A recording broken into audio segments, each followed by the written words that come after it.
So yeah, basically this is just the ranger saying, I have access to your notes. Yeah, I think it's a little OP maybe.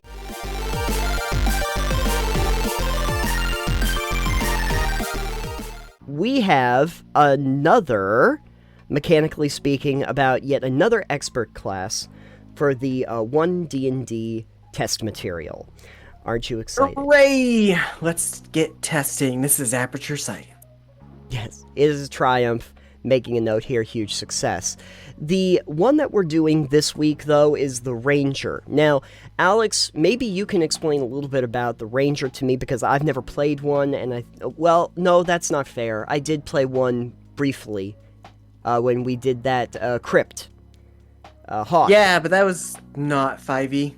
No, that was 3.5, so the rules have changed considerably from 3.5 to 5, and a lot of people have kind of said that the Ranger suffered a lot when it got to 5e, just because of not being able to fit into any particular niche. They were kind of underpowered.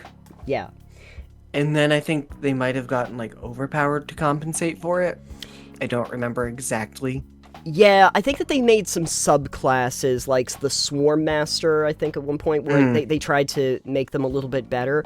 But in One D&D, you can see that they've actually tried to improve the situation a little bit by really giving them stuff to do.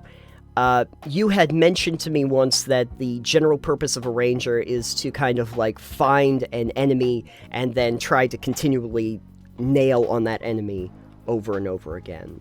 Yeah, generally speaking, they're kind of their skill set is for tracking and hunting.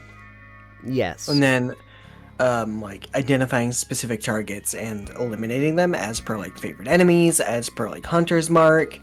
So they're really kind of great at like specific groups of creatures. If you are a hunter with a favorite enemy, you're better at that thing. So a campaign focused on like, again, if you were to be like, all right, my favorite enemy is like undead, and then you could have an undead hunter as a ranger, and that could be a concept. But they also have like Colossus Slayer against fighting larger monsters. It's kind of like Legolas from Lord of the Rings. It's either you're good at killing lots of things, or you're good at killing big things. Yeah, exactly.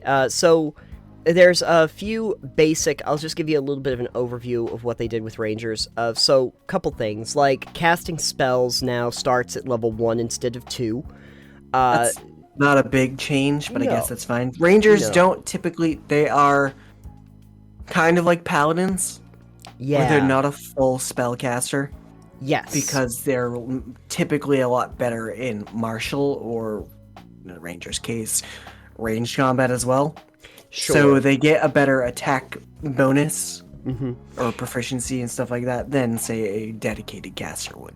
Right. You only get up to like level 5 spells before the end. Unless they changed that, but I doubt it. No, they didn't. I can tell you that you, at like 20th level, will have like 2 5th level spell slots, and that's they're good, but yeah, and I think that they're gonna have you pulling from the primal spell list, and there's some good ones in there.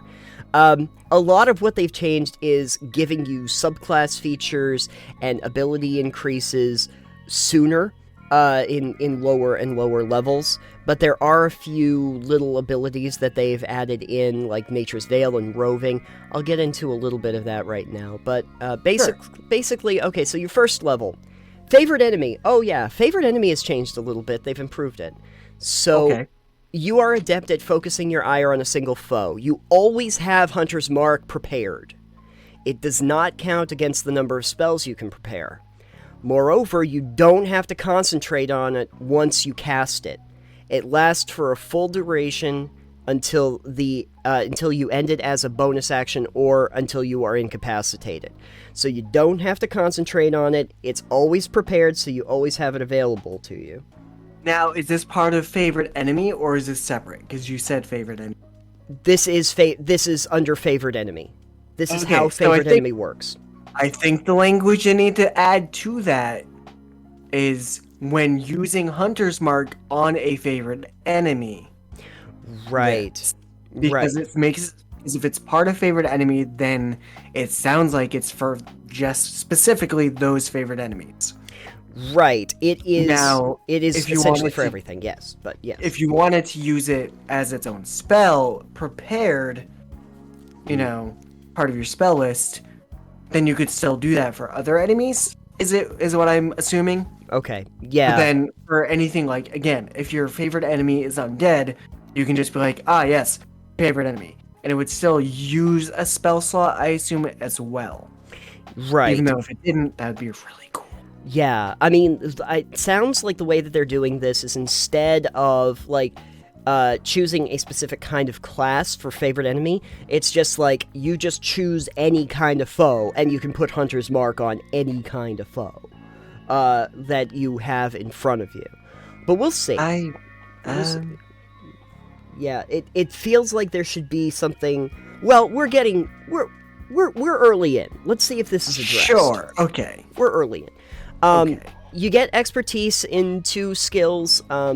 Expert classes are basically doing this thing where periodically they get expertise at several levels, where they get to gain expertise in 2 skill proficiencies of their choice. If tracking was still a skill, then... Yeah, they suggest for rangers stealth and survival.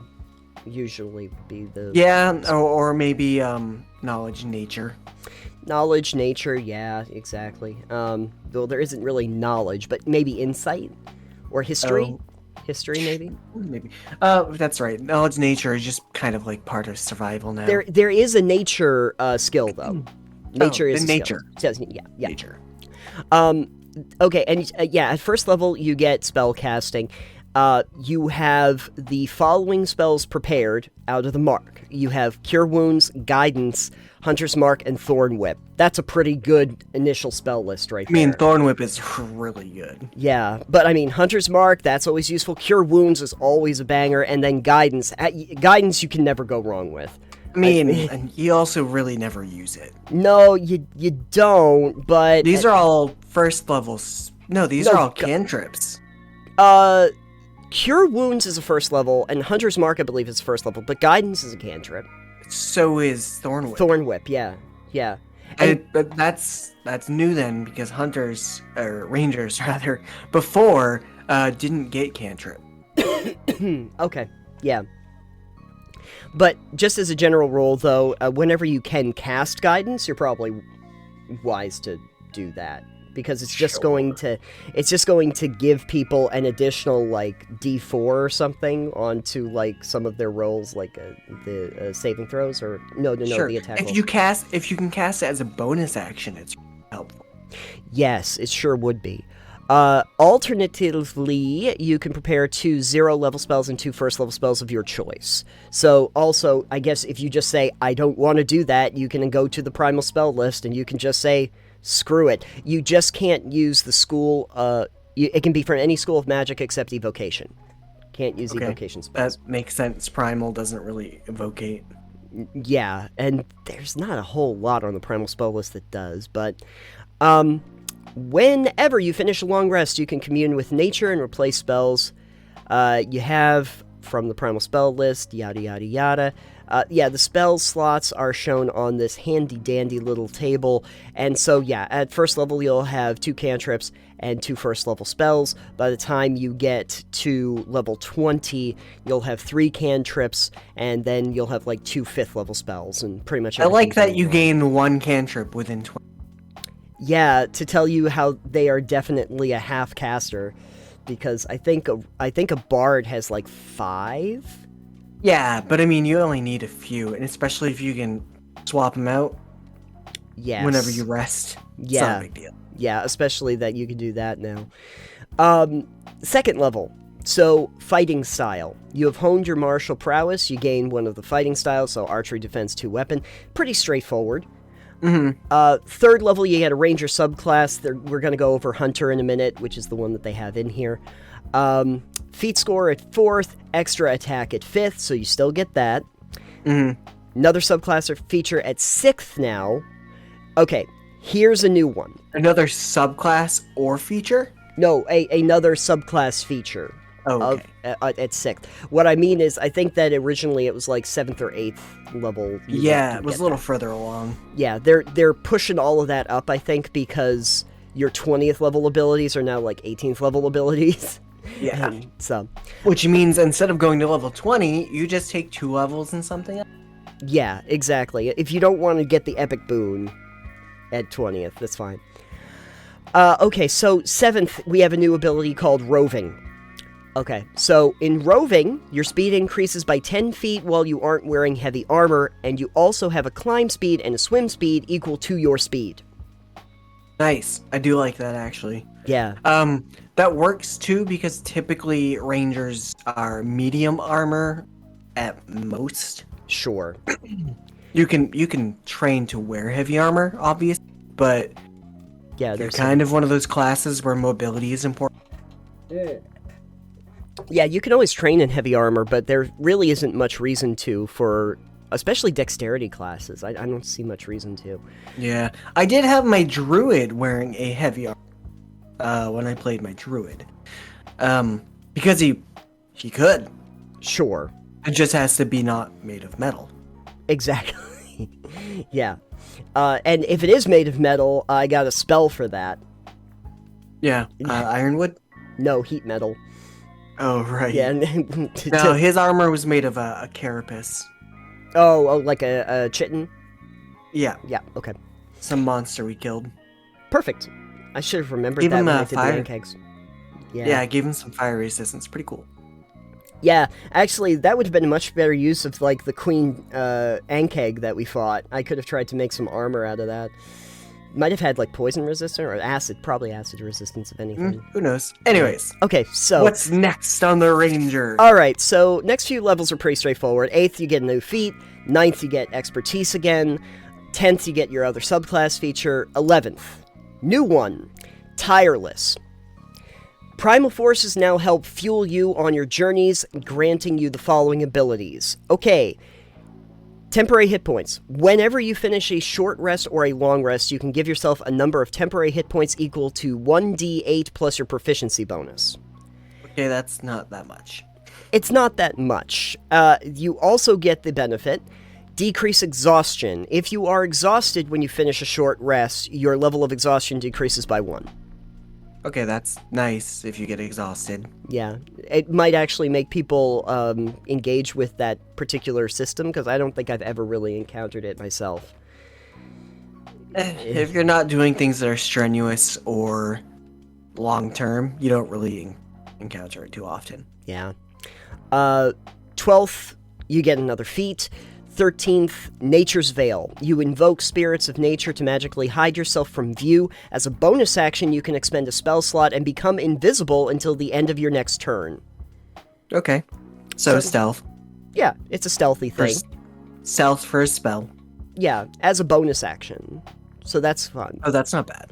You expend a spell slot, but it's a bonus action, so... Mm-hmm. And I think you can expend any kind of spell slot for it. Let's see. Subclass feature again at 14th. 15th, you're going to get Feral Senses. So, your connection to the forces of nature grants you blind sight with a range of 30 feet. Nice. That's not bad, especially when you go cave diving and nobody has light. Yeah. I mean, if you got dark vision, that's fine too, but this means you can not have any vision. It could even be darker than dark. And you're still good. Unnatural darkness. Unnaturally so. Okay, 16th is another feat. 18th, Foe Slayer. Your Hunter's Mark now deals an extra 1d10 damage rather than the extra 1d6. Nice. So there's that. 19th, you have a feat again, and then at 20th, you get the Epic Boon. Okay, Nice. so there's the basics. Couple nice things. I don't Yeah. see anything really too weird aside the Hunter's Mark wording for favorite enemy. Yeah. Which I hope they just clear up. Yeah, I don't know if they really explain anything about that. Like, it doesn't look like they have any information about Hunter's Mark outside of that. Is favorite enemy only something you gain at first level and you don't gain it to it now later on? No, it's just the first level thing, and I haven't seen anything else about it, unless there's maybe in the is there anything about it in... Well, I tell you what. We'll talk about the subclass, because they have Hunter in here. And I think Hunter's Mark does come into play here, so I'll tell you a little bit about the Hunter subclass. But typically, it would be used as pick a type of creature, or, like, group of creatures. So it's like, if you went with humanoids, you'd have to pick a subclass of humanoids, so goblins, or goblinoid. Yeah, exactly. But if you went with, like, you could do, like, magical beasts, or aberrations, or, you know, something like that. Or dragons, fae, whatever. You'd pick that, and you'd be better at that specific group. Yeah, there is nothing in here that I can see that specifies a type of enemy class. So it sounds like you just say, Hunter's Mark, whatever this dude is over here, I don't have to concentrate on it. Boom, your Hunter's marked. Yeah, in that case, it would be more like a preferred enemy per combat kind of deal. I don't know. I guess so. It'll be interesting to see what they give for feedback and how. Yeah.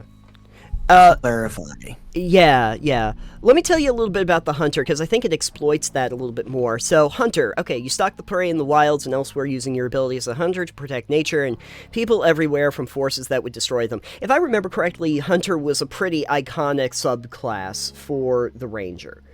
Yeah, they're really good at tracking, really good at taking out specific enemies. Yeah, let me tell you a little bit about the features of this, because I think people are going to like this, actually. So 3rd level, you get Hunter's Prey. Your tenacity can wear down even the most resilient foes. When you hit a creature with a weapon or an unarmed strike as part of an attack action, the weapon or unarmed strike deals an extra 1d8 damage to the target if it's missing any of its hit points. You can deal this extra damage only once per turn. So this is separate too from like the Hunter's Mark thing. This is just the Hunter can be, or the Ranger and the Hunter burst damage. Okay. So their burst damage is basically high amounts of DPS or damage. Sure. In like a short window of time. Okay.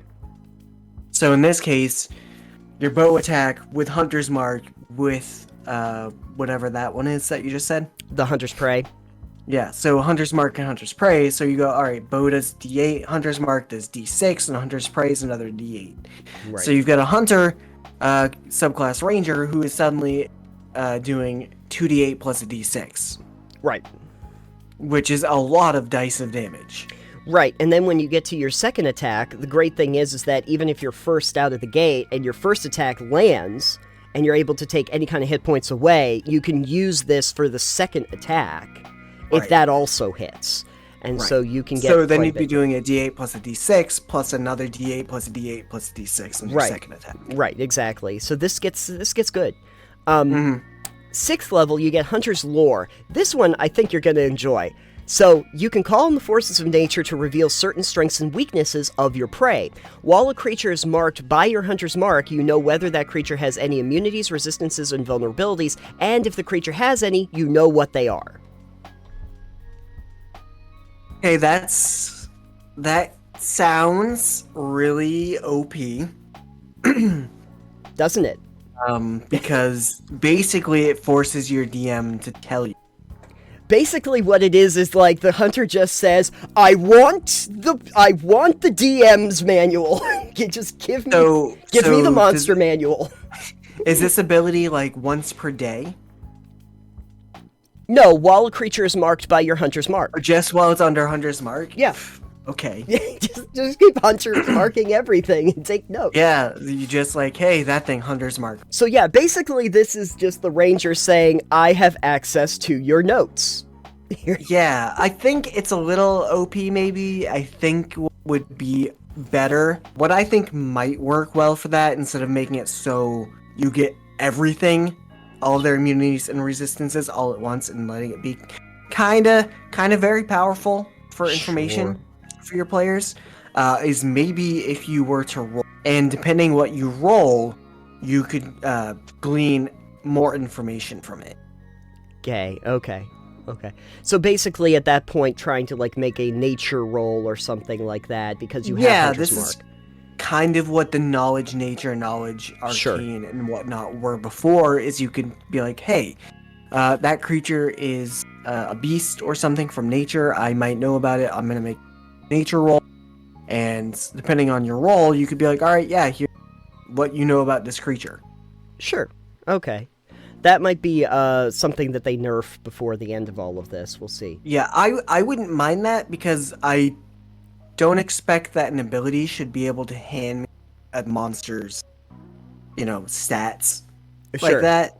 It's like, all right, here's its AC, resistances, immunity, Yeah. all that stuff. What it ate for breakfast.